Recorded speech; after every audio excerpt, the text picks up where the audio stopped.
very good evening and warm welcome to Breaking Today News. My name is Lincoln Ombogo. Our sign language interpreter is Teresia Washira. We are live on Facebook, YouTube and Twitter, Switch TV Kenya. Send in your feedback to our SMS line 111 and at Switch TV Kenya and at Lincoln Ombogo on all my social media handles. On to the top stories tonight. Residents and business owners in Nairobi's FEDHA area, Embakasi East constituency, are accusing their Member of Parliament BABU OWINO for failing to fulfill his promise of improving the state of FEDHA-NYAYO road, which has led to more losses in business in the area. The dilapidated road is said to have caused many road accidents, witnessed in the area. Robert Homer with the details. In an economy where hand to mouth is the order of the day, movement is necessary. With the movement, comfort is key. This is the right denied to the residents along this particular road by poor states of roads. FEDHA Road, as known by many, is seen to worsen since the first repair promise were made by the Embakasi East Member of Parliament, BABU OWINO. They are forced to take longer routes to access their places of work, which, according to them, is expensive. When it rains, maji na splash inakuwa maji mingi, inaingia kwa some water na overflow mpaka kwa our business staff. Yeah, so it's so hard for us. Hii barabara ikuwa mzuri na iko inatusaidia sana, customer alikuwa wengi. Vile inaendelea ikiharibika, haina wa kushughulikia. Barabara customer wote wakahama, wakaenda side ile nyingine Mombasa Road. Business owners who depend largely on the roads to ferry their goods from the market continue to incur huge losses. According to the residents, the battered road in the area has led to a rise in accidents and insecurity. Hii barabara imefanya mpaka security hakuna. Tunanyang'anywa simu kama ile tunaendesha magari yetu inaharibika. Tunashinda tunapeleka magari kwa service now and then after 2 months 3 months tunarudi tena kwa service. They are accusing the Member of Parliament for neglecting his duties and failing on his promises, which were among his top agendas in his manifesto during the 2017 general election that led them to vote him in. Now, with there being mixed reactions from residents and business owners along the Nyayo FEDHA Road concerning the poor state of this particular road, it is clear with no doubt that something needs to be done. Robert Ouma, Switch TV, Nairobi. Thank you, Robert Homer, for that story. Moving on. The Registrar of Political Parties, Anderito, has, in a letter addressed to the Third Way Party Alliance Secretary General Fred Okango, expressing a satisfaction on the disciplinary process that saw the dismissal of Okoro Court from his leadership at Third Way Alliance Party. It is alleged that on the 26th of April, the party leader intentionally skipped the National Executive Committee meeting without an apology. In September, Okoro was expelled over lack of transparency to party members alongside other charges of financial impropriety. The Political Parties Act provides that a member may only be expelled for contravening the party's constitution after being accorded a fair hearing in accordance with internal dispute mechanisms.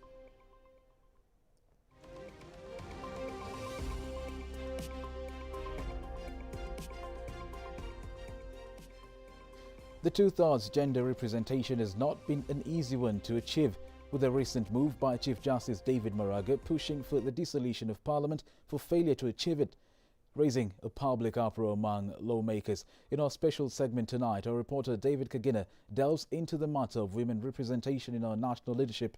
Take a look.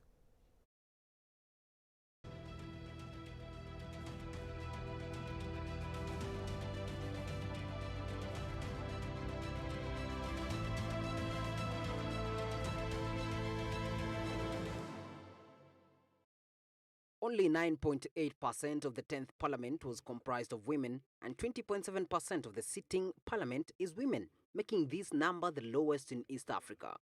Notably, the Constitution of Kenya readily recognizes women by way of creation of special seats for women that results in the election of 47 women into the National Assembly, nomination of 16 women by political parties, and 1 woman representing the youth and persons with disability into the Senate and county governments, and appointment of women into decision-making bodies.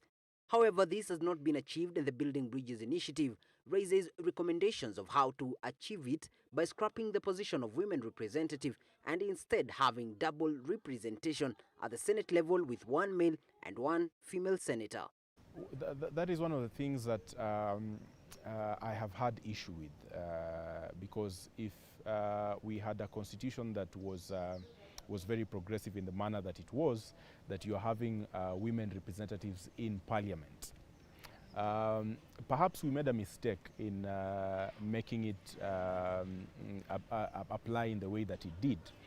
But this proposal that is being given will not work in this sense, because representation in Senate especially operates on this principle that you have equal representation from each county, and each county has an equal vote. So when you double that up, then you lose that principle of representation. So if we would have gotten to a point where our political parties, and this is the basis of representation, our political parties could actually enforce and implement the law as regards gender representation, then we'll not need to add, a double representation in Senate, because then the political parties will ensure that their nominations at political party stage take account of gender, so that you are not nominating 4 men and nominating 1 woman, or 4 men and a lesser number of women, or vice versa. So I think we are tackling the problem from the wrong angle. We should have begun with political parties, because it is political parties that largely give forth this kind of representation at national level. Another recommendation in the Building Bridges initiative is that the governor and his deputy will be of the opposite gender to achieve equal representation.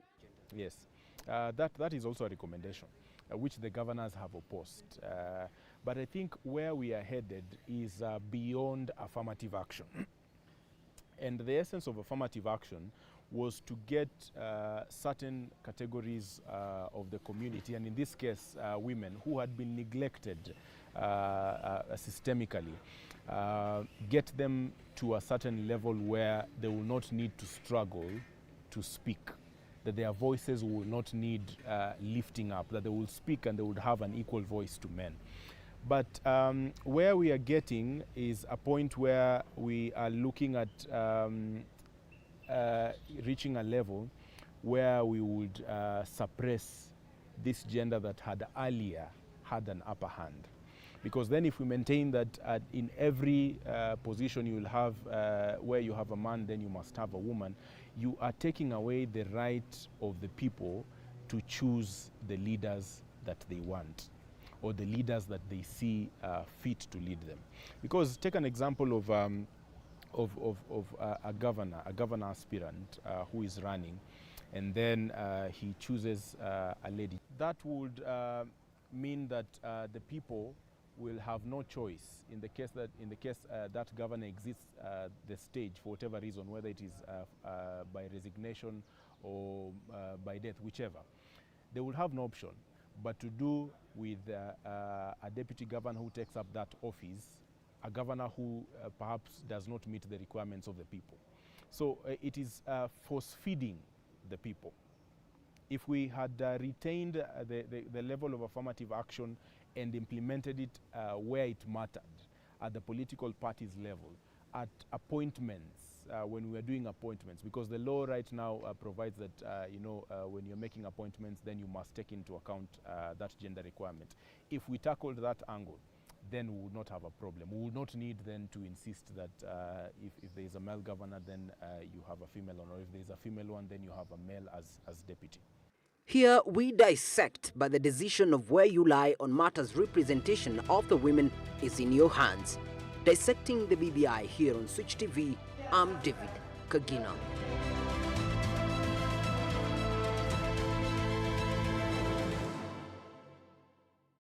Thank you, David Kagina. Well, Dissecting the BBI comes to you every Monday, Wednesday and Friday. Stay tuned, because next Wednesday we'll have another episode of Dissecting the BBI by David Kagina. Moving on, the government bureaucracy is attributed to the biting water shortage in the populous KITENGELA town, despite residents' appeal for years now. Fresh water remains a rare commodity in this town and its environs, despite both county and national government continuous promises to solve the problem. Andrew Kero reports.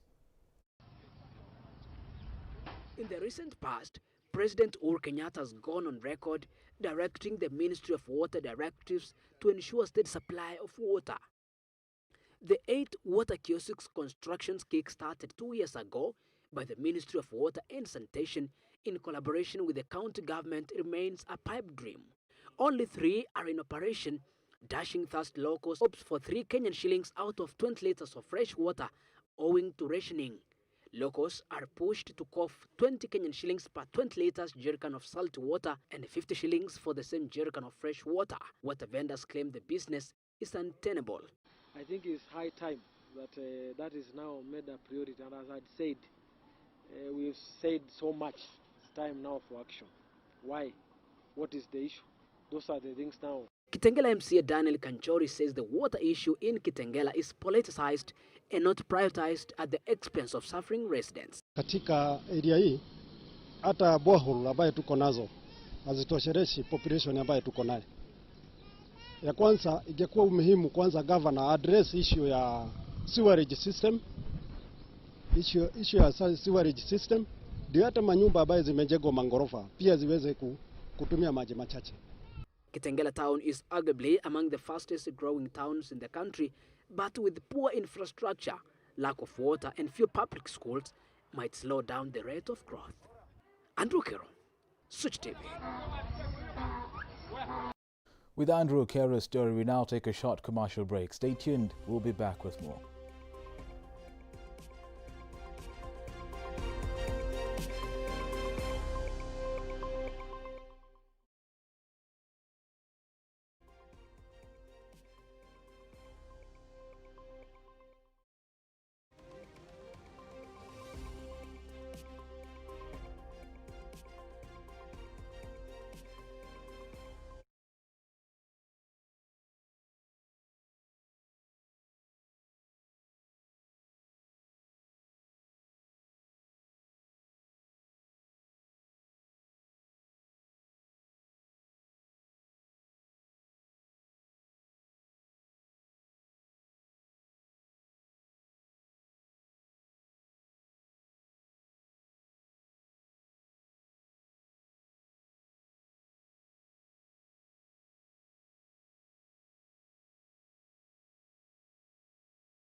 Switch TV Kenya. You can send in your feedback to our SMS line 111 and at Switch TV Kenya and at Lincoln Obogo on all my social media handles. Residents of Mavoko in Machakos County are staring at a live danger following massive contamination of Kicheko Dam located at Syokimau that has been a source of domestic and irrigation water. A spot check at the area confirmed that estates have been pumping raw and untreated sewer effluent into the vast Kicheko Dam. Kicheko Dam is the sole source of water for irrigation and fishing by the farmers whose cry over the years has been falling into deaf ears. In the expansive vegetable farm, we met 73 years David Mutua, the area village elder who has been farming through irrigation by use of Kasuitu Dam waters for the last 32 years. He says the nearby estates have erected underground tunnels that directly emit raw sewer water into the dam. Tumeona pia maji ikipigwa kutoka kwa makampuni, maji ambayo iko na chemical inaletwe kwa mto, mahali ambapo sisi tunategemea ule mto kwa ukulima. Tumekuwa tukiinua sauti yetu sana tupate kusaidiwa yale maji yasiingie kwa mto. Tumeongea na watu wa NEMA, tumeongea na watu wa environment, tumeongea na watu wa public health kama wakulima na wakaaji. Tumejaribu sana tuone kama watatusikiza, lakini tunaona kuna uregefu fulani ambao wako nayo. According to most farmers, vegetable vendors flock the farm early morning to buy their stock that is sold to the entire Mavoko and some parts of Nairobi. Mutua says there is an urgent need for finding a lasting solution on water pollution, otherwise it will be exposing consumers to danger. Na kuna sehemu hatuwezi pita. Kama mimi ni mzee wa kijiji, mimi kawaida yangu ni kuripoti. Nikiripoti sio ni action ambayo inaendelea. Kwa hiyo inafaa iangaliwe. Maji ambayo inatoka kwa estate ni maji mbaya. Ichukuliwe hatua ni wapi itapelekwa, because ikiendelea hivyo itadhuru wananchi. Despite the life-threatening situation here, residents are left with no choice but to use the contaminated water, risking their lives. Kaniaru Alex, Switch TV. Thank you, Kaniaru Alex. Elsewhere, the Kenya Forest Service and the local tourism players want to open the ARABUKO SOKOKE forest in Kilifi County for tourists. For several years, the forest, which is the only surviving natural forest in Kenya after the Kakamega forest, has been used by researchers and conservationists. ARABUKO SOKOKE forest has been marked as a major tourist attraction site by tourism players in the region. The ARABUKO SOKOKE forest in Kilifi County, which is a 10-minute ride from either Malindi or Watamu resort towns, is close to the beach and offers visitors a range of unique tourism experience that cannot be found anywhere in the world. According to Kalama Kitsao, a tour guide who has worked in the 400 square kilometer forest for 15 years, the forest's potential has never been fully tapped and only researchers spent time inside. Hapa kitu yenye ni kivutio kikubwa sana hapa Nyari viewpoint ni kuangalia view msitu, venye msitu umejigawanya katika hizo vegetation. Utaweza kuona hiyo cyanometra, hiyo brachystagia, alafu unaona na hiyo mfuo wa bahari huko baharini. Kuna island yenye inaitwa Mida Creek unaiona. Kalama says in the recent past, guests from tourist hotels in Malindi, Watamu and even Mombasa have been visiting the place to have a taste of it. ARABUKO SOKOKE is a rare forest that is home to 270 species of birds, including Sokoke pipit, the Sokoke scops owl, and the Clark's weaver bird. The forest also has the golden rump elephant shrew, buffaloes, butterflies, and other small animals. Visitors have a range of experience to feel, including a ride at the elephant tracks, nature trails, walks, cycling, and bird watching. Visitors can also do camping. The forest also has a community forest association that brings together communities residing along the forest and have been incorporated in the conservation efforts. Mimi kama guide pia nafaidika katika hii msitu. Wenye mgeni akikuja analipa tiketi yao, mimi nampeleka kama guide, pia mimi napata kitu kutoka hapo. Kwa hivyo hiyo pia inasaidia hii community wanajisikia kwamba hawajatengwa na hii msitu, wao wanapata faida. Hiyo pia inasaidia community kuchunga huo msitu. Alphys Kombe is the ecosystem conservator says that visitors are accorded security to ensure they are not in danger of attacks from animals. Mwingi watu wanaingia hapa wakiwa in trucks, vehicles, not on foot. There are areas where you can do on foot, some areas we restrict. Tunasema usiingie on foot. According to hotel owners, conservation tourism was gaining momentum in the ARABUKO SOKOKE. Also, ARABUKO SOKOKE forest is the only remaining African tropical forest of that size with those endemic indigenous species that there is in a very vast area. And East Africans and our international guests as well can get to feel the richness of our country and the beauty and diversity that our country has to offer. It is a good thing, and as we know, nowadays people travel to experience. It is not just to come and sleep in the hotels, in the hotel room, or just to dine in the restaurant. It's about experience. The Kenya Tourism Board, KTB, has launched the brand Kenya Coast with 7 sub-brands including Diani, Mombasa, Watamu, Malindi, Lamu, Tana River and Savo in Taita Taveta to market the uniqueness of each county. Such a diversity is what we're talking about, and we're very excited because the energy it's overwhelming, the readiness of the team to go, and so what we are committing is to support the stakeholders, and we're very excited as KTB to market the uniqueness of this brand. The entrance fee is paid to Kenya Forest Service at the forest gate at the Gede area near Watamu, and the fee ranges from 60 shillings to 900 shillings depending on the status of the visitors and also groups. Emmanuel Terrer, Switch TV. Thank you, Emmanuel Terrer, for that story. Moderna will now charge the Kenyan government between 2,700 shillings and 4,000 shillings per dose of its COVID-19 vaccine candidate. This is dependent on the amount ordered, according to Chief Executive Stephanie Bansal. Due to rising cases of COVID-19, many countries are now in a second wave, with many trying various vaccines. Moderna has proved effective so far with 94.5% effectiveness. Nyakundi Calvin with more.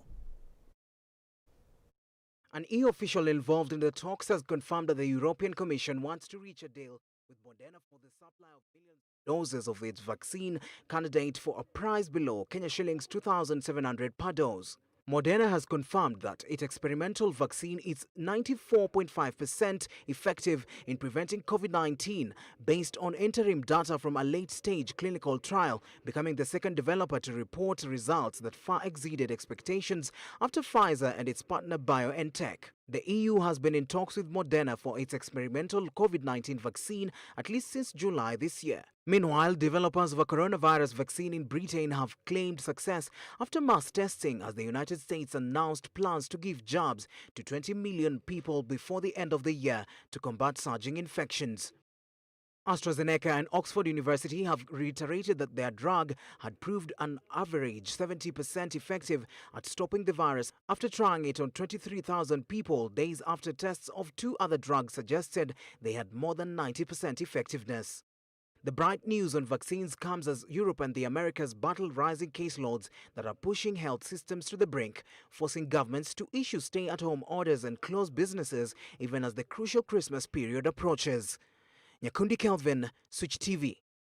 Thank you, Nyakundi Calvin, for that story. Ethiopian Prime Minister Abiy Ahmed, last year's Nobel Prize winner, unleashed a military campaign on November 4th against Tigray's dissident leaders, accusing them of attacking federal military camps and trying to destabilize his government. Hundreds are reported to have been killed and thousands of refugees have fled into neighboring Sudan. Fighting continues, with Ethiopia's army on Sunday warning civilians to flee the key city of Mekelle before an all-out assault. Sudan's government is already burdened by its own economic woes and grinding poverty, but authorities immediately sought to prepare camps.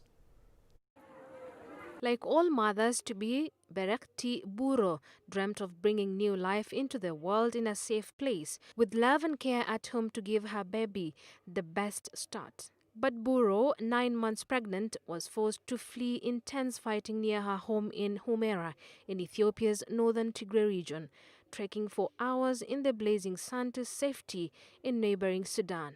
Now the 27-year-old sits with her husband in their new home, a makeshift shelter in the rapidly growing tent town of Umarakuba refugee camp, some 80 kilometers from the border. With her baby due any day now, she has only one thought: whatever that might become of her child.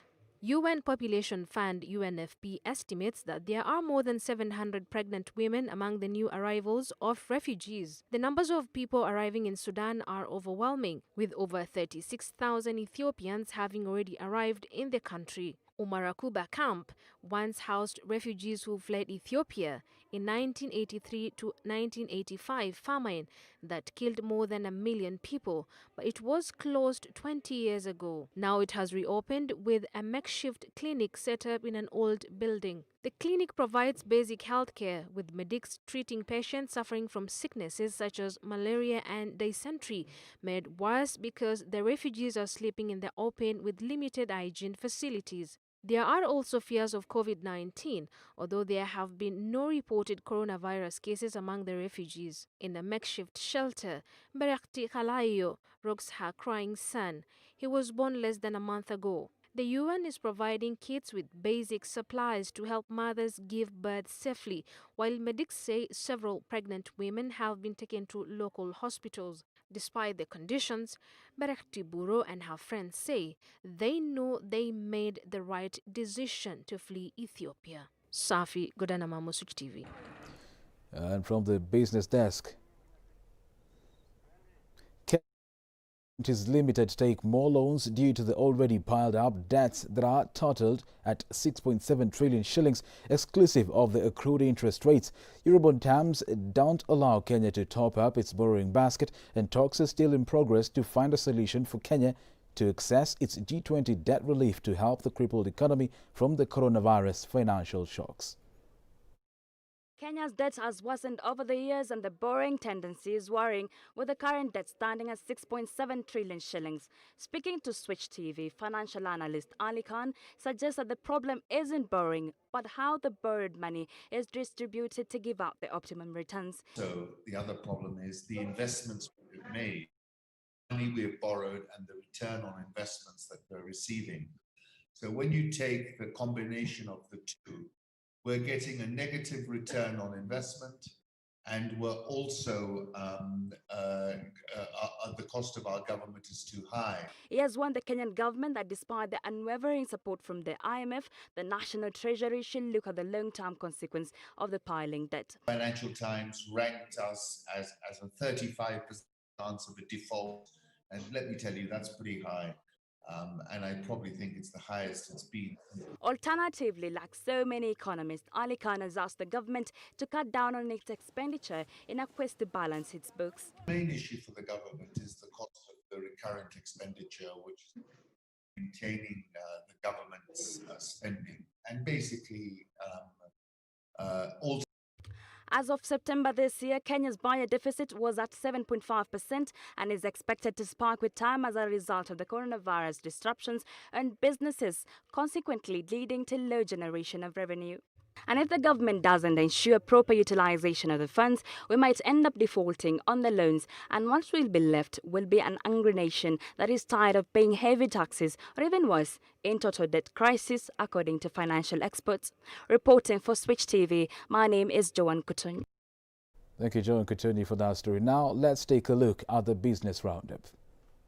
Equity Bank, KCB Bank and the NCBA Bank have cut down on their mobile lending. This follows 6 months of credit bureau listing relief by the Central Bank of Kenya that saw high numbers of borrowing, with banks recording high non-performing loans during the period due to lack of the loan repayments. And on the international front, Nigeria is banking on other sectors to revive its economy during and post-COVID pandemic. The economy that usually depended on oil production has blamed this on the changing global oil prices. And from the sports desk, the Football Kenya Federation Premier League clubs are undergoing COVID-19 testing ahead of the league kickoff on Saturday, November 28th. The testing is in line with the Ministry of Health and Ministry of Sports and Culture protocols. Bidco United, Kariobangi Sharks and KCBFC are among the first to get tested.